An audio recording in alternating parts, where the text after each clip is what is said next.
Oke, teman-teman, kita masuk ke longlist yang pertama gitu ya. Kita start dari Banks tambah ya sedikit update buat IHSG gitu kan. Let's check buat si Composite. Nah, sejujurnya teman-teman ya, aku nih ada di titik bener-bener bingung sebenarnya untuk pergerakan IHSG karena ya emang membingungkan itu gitu kan. Kayak tiba-tiba ya nggak tahu, tiba-tiba ada good news masuk kayak eh ini ya dapat dari samping, nggak tahu kelihatan apa enggak. Taruh kopi inilah paint ya. Nah nih ya, ya tiba-tiba ada cut untuk free meals program ya. Ya biasa kalau misalnya dapat source dari Bloomberg ya reliable lah ya kan, dari Bloomberg. Kalau misalnya udah setuju mau cut ini ya, mungkin takut juga kali pemerintah ya, nih mau cut si MBG ini berarti berapa tuh, 18 kali 2 ya, sekitar 36 triliun mungkin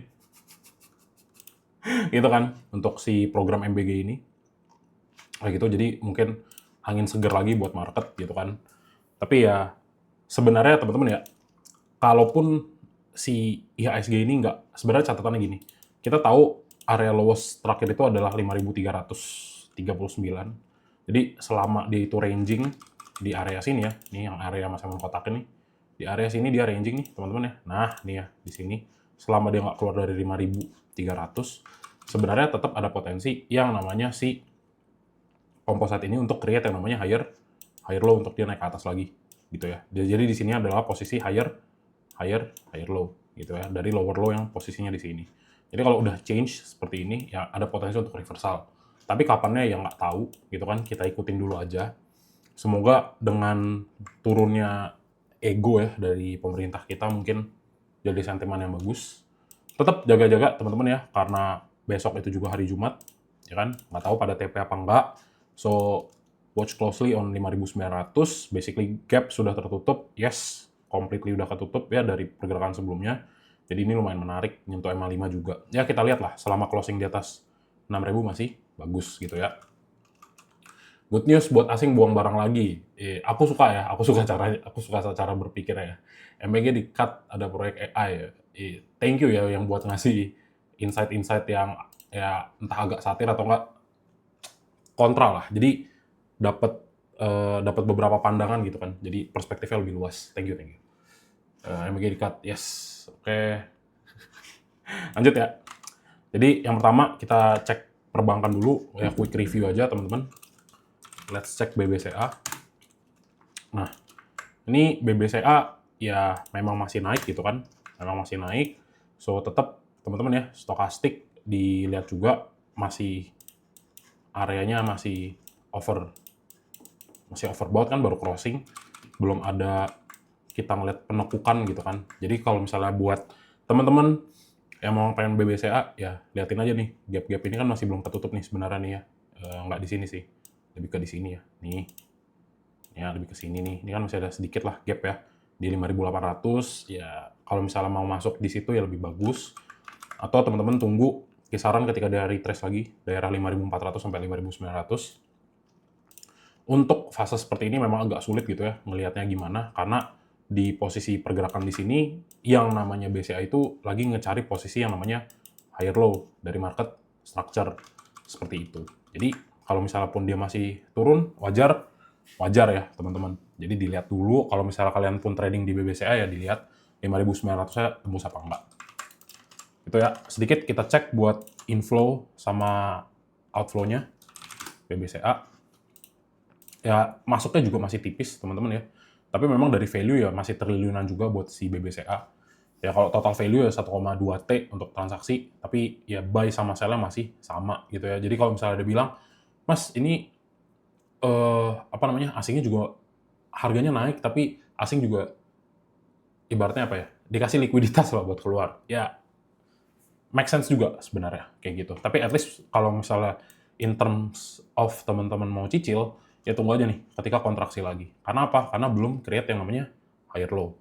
Tapi kalau misalnya di sini memang wajar sekali dia naik ya, karena memang area Fibonacci retracement mantul 0,6 0,618. Jadi ya Seperti itu. Next, teman-teman. BBRI. Nah, sama konteks perbankan juga nanti teman-teman ngincernya mungkin buat next dividend ya, buat dividen-dividen berikutnya. Tapi ya ada counternya juga sih buat dividen yang akan dibagikan di kuartal berikutnya gitu kan, di interim berikutnya. Karena semakin banyak dia terlalu banyak bagi dividen sebenarnya buat kasnya si perbankan ini seharusnya nggak terlalu baik gitu ya. Tapi ya sudahlah, kita manfaatin aja apa yang ada gitu kan. Nah, jadi sini ya, ini kan juga rejection sebenarnya teman-teman. Jadi ya dilihat-lihat dulu gitu kan, kalau misalnya memang mau beli, pantau-pantau, memang ini sebenarnya adalah area retracement golden ratio gitu kan. Kalau memang belum ada signaling bener-bener kuat, strong buat naik ya belum nih, gitu kan, belum ada tanda-tanda untuk lanjutan rally ke atas gitu kan. Nah, yang kita lihat sebenarnya apakah udah clear di sini adalah higher low, nggak tahu gitu kan, masih wait and see juga sebenarnya. Kita belum ada di posisi dia lagi golden crossing ke atas untuk naik, seperti itu. Gitu aja teman-teman buat si BBRI ya. Jadi tunggu dulu, kalau dapat 2.700 masuk aja dikit gitu kan, masuk lagi 2.600 masuk lagi dikit gitu ya. Tapi at least teman-teman udah tahu nih, kalau buat porsi perbankan sih biasanya kalau dapat momentum bottom, ya mungkin trading seperti ini dengan margin yang menarik. Tapi kalau misalnya lagi fase memang di sini penurunan gitu kan, di sini adalah lower high, ya lebih baik nunggu ya, seperti biasa. Gitu, teman-teman. Next lagi buat si BMRI. Kan mereka juga jadi target dan segitu. Ya, trading pakai petir. Soalnya ini ya teman-teman ya, waktu itu sih sebenarnya ngelihat contoh ya beberapa adalah nasabah yang sharing kayak udah HK aja gitu. Kalau misalnya perbankan jatuhnya udah keterlaluan gitu kan, HK langsung margin kali 5 dar. Tapi sesimpel bank-bank besar ya, karena kan likuiditasnya gede. Dar. Kalau dipikir-pikir lumayan sih. Ya but risky lah teman-teman ya, disclaimer ya. Kayak gitu ya, kalau udah ngerti ya pakai petir tuh enak sebenarnya buat saham-saham gede ya, LQ45. Ya TTA lah gitu. Tapi itu ya buat yang kungfunya udah tinggi. Gitu ya. Nah, buat BMRI, teman-teman, ini sebenarnya kalau misalnya karena kita konteksnya ngomongin bank-bank besar yang likuiditasnya tinggi gitu ya, sebenarnya this is a fair value gap gitu kan, dan ini lumayan gede, sisa nih sedikit gitu kan, dimana ini 3.900, nih sini ya 3910 sebenarnya. Kalau misalnya pun teman-teman nganggapnya ini sebanyak ini juga bisa ya si nih sorry. Nah, ini sebanyak ini juga bisa aja nih sampai nutup daerah 3.600 atau 3.700. Basically bisa. Kalian anggap fair value gap. Nah, tapi paling nggak dilihat nih, kalau misalnya memang dia nyentuh dan besok nggak, ibaratnya keluar lagi lah di sini ya. Nih, keluar lagi dari 3.900, ya memang kecenderungannya akan turun. Kayak gitu. Kecenderungannya akan turun. Paling nggak kita lihatnya, ini sebenarnya 0,618 udah dapet ya, harusnya. Mungkin kita balik kali ya, dapetin satu arah belakangnya. Memang, nah daerah sini tuh memang sebenarnya udah golden area nih teman-teman. Nah tapi ini nggak tahu nih apakah dia rebound lagi apa enggak besok gitu kan. Karena dia juga baru menurun, jadi lebih baik ditunggu. At least teman-teman tahu lah kalau misalnya kisaran 3.000, let's say ya 700 misalnya sampai 3.800, ya kalau mau nyicil ya nggak jadi masalah daerah-daerah sini. Itu juga lebih bagus. Itu kan. Karena kutuk lah sama ini ya. BMRI. Nah, ini juga masih net sell. Kalau surut itu ya BMRI. Terus apa tadi ya? BBRI. Masih lumayan buang asingnya ya. Kayak gitu. Entah apakah mereka takut pembobotan saham-saham kita akan lebih kecil lagi. I don't know. Tapi ya kalau misalnya memang di daerah bawah ya titip-titip sendal dulu lah, nggak apa-apa teman-teman ya. Jadi kayaknya ini game yang akan panjang nih teman-teman ya. Game yang akan panjang untuk menutup gap nantinya. Jadi ya di sini teman-teman kayaknya akan melakukan akumulasi yang cukup banyak. Seperti itu untuk BMRI. Next-nya apa lagi nih? BBNI ya, tadi ketinggalan.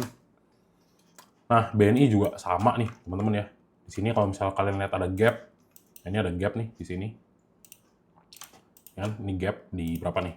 3270, 3270. Jadi kalau misalnya mau ngambil coba-coba 3270 ya bisa. Tapi balik lagi ya, momentumnya masih kecenderungan downtrend-nya agak tinggi. Nah, kalaupun di besok teman-teman ngelihat ini nutup MA5, ya wajar-wajar aja ya. Karena di sini ya lumayan ada jarak nih antara MA5 sama si closing candle yang terakhir nih di hari ini. Kayak gitu. Biasa sih pengalaman ya ada potensi untuk testing sih. Satu bar candle yang gede ini nih biasa ke testing. Entah setengah pas seperempat gitu ya. Ini ada potensi untuk di testing sebetulnya. Atau yang kita sering bilang ya, area order block lah. Istilahnya seperti itu gitu ya. Jadi kan sebenarnya entah fund lokal atau enggak asing gitu ya. Ini kan beli dalam jumlah yang besar gitu kan. Maka ngasih momentum buat dia naik lebih tinggi. Jadi tunggulah di harga bawah sini nih. Ini yang lumayan enak buat teman-teman ambil lagi.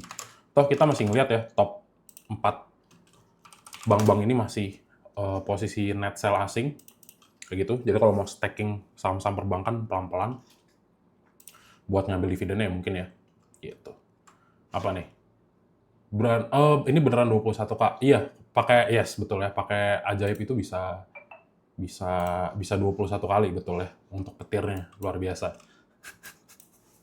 Itu ya. Jadi daripada kalian tarik-tarik ini ya, tarik-tarik tuas, keluarin Zeus, ya mendingan di saham juga cuan gitu kan. Udah tahu lagi hasilnya berapa gitu kan. Ya, mengendorse saham sedikit lah. Jadi daripada ngasih makan ini ya, teman-teman ya, ngasih makan yang di Kamboja, mendingan ngasih makan yang di Indo ya. Duitnya kesini lagi. Gitu. Oke lah, never mind.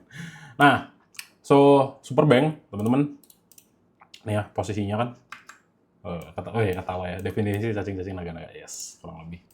Nah, jadi kita lihat, karena ini masih downtrend gitu kan, ini itu loh nih, set, tarik ARB terus tarik naik, emang ngeselin ya dari sini ke sini. Berarti partnya yang tak ambil itu harusnya sih kebalik apa enggak ya? Bentar, 1,618. Kan kalau dari sini ke sini ya, nggak make sense kan? Berarti tak tariknya bentar nih. Agak susah ya. Wah, jauh lagi. Jauh nih. Berarti ambilnya dari sini ke sini coba. Oh, pas. Nah, ini pas nih. Nah, kalau Superbank nih di sini kan teman-teman lihat nih sebenarnya ya lower low lah ya. Ini kan lower low nih di 486. Ya kan ini lower low 486 terus dia mantul. Nah, kalau misalnya teman-teman mau Superbank, ini short term aja nih teman-teman ya. Ini short term, kenapa? Karena palingan sampai 5555, range 555 sampai 580. Ya ini benar-benar buat targeting teman-teman buat TP aja nih, daily trade ya. Kenapa? Karena di sini kita lihat nih, ini clear banget. Ini clear ya. Lowest-nya di sini, ini kan ketembus. Dia retrace naik ke atas, tek, sentuh. Nah, ini kan lower low nih. Ketembus kan. Jadi nyimpang dulu dikit sini, daerah 555, 0,618 Fibonacci, ada potensi untuk tarik turun lagi.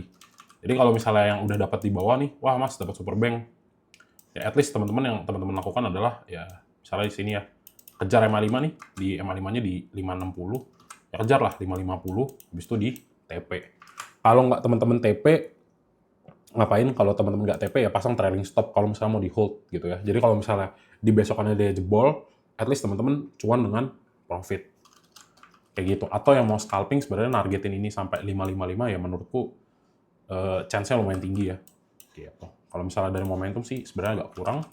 Dan kita cek dia bagus gak si Superbank ya. Yang masuk 25 CC, AK sama XL, tergantung kalau misalnya memang XL yang nggak terlalu banyak, seharusnya lumayan bisa. Tapi kalau misalnya kalian agak takut-takut ngeliat XL di sini ya, paling scalping pagi, mulai jam-jam 11 ya TP gitu. Oke? I think that's it buat update perbankan ya.